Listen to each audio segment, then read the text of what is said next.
নৰেন্দ্ৰ মোদীক তেল মাৰিবলৈ গৈ নাক কাণ কটা গ'ল হিমন্ত বিশ্ব শৰ্মাৰ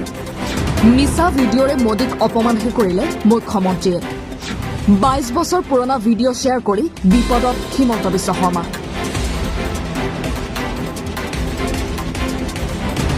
পুনৰ বিতৰ্কৰ আৱৰ্তত সোমাই পৰিছে হিমন্ত বিশ্ব শৰ্মা প্ৰায় 22 বছৰ পুৰণি এটা ভিডিঅ' শ্বেয়াৰ কৰি লাজত পৰিবলগীয়া হৈছে মুখ্যমন্ত্ৰীগৰাকী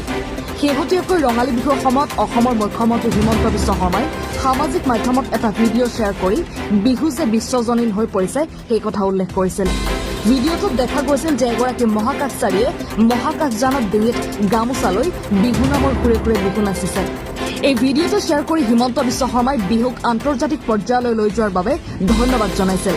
দৰাচলতে এই ভিডিঅ'টো আছিল 2004 চনৰ সেই সময়ত দেশৰ প্ৰধানমন্ত্ৰী আছিল ডক্টৰ মনমোহন সিং আৰু অসমৰ মুখ্যমন্ত্ৰী আছিল তৰুণ গগৈ মহাকাশত বিহু নচা এগৰাকী ব্যক্তি আছিল নাছাৰ বিখ্যাত মহাকাশচাৰী মাইক ফ্লিংকি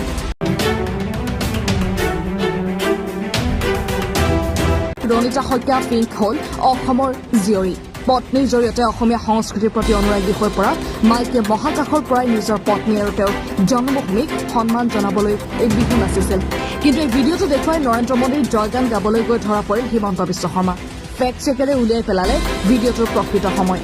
এতিয়া এই মিথ্যাচাৰৰ বাবে সমালোচিত হৈছে হিমন্ত বিশ্ব শৰ্মা নিজৰ গাড়ীখন ৰক্ষা কৰাৰ বাবে সতত নৰেন্দ্ৰ মোদী আৰু অমিত শ্বাহক তেল মাৰি থকা হিমন্ত বিশ্ব শৰ্মা এইবাৰ বৰ বেয়াকৈ ফান্দত পৰিল আকৌ এবাৰ প্ৰমাণিত হ'ল যে মিছা কথাৰ ঠেংচুটি প্ৰশ্ন হয় আৰু কিমান মিছা মাতিব হিমন্ত বিশ্ব শৰ্মাই বাৰে বাৰে মিছা মাতি ধৰা পৰি থকা হিমন্ত বিশ্ব শৰ্মাই কেতিয়াবা লজ্জা অনুভৱ কৰেনে নিউজ ৰিপৰ্ট দি অপিনিয়ন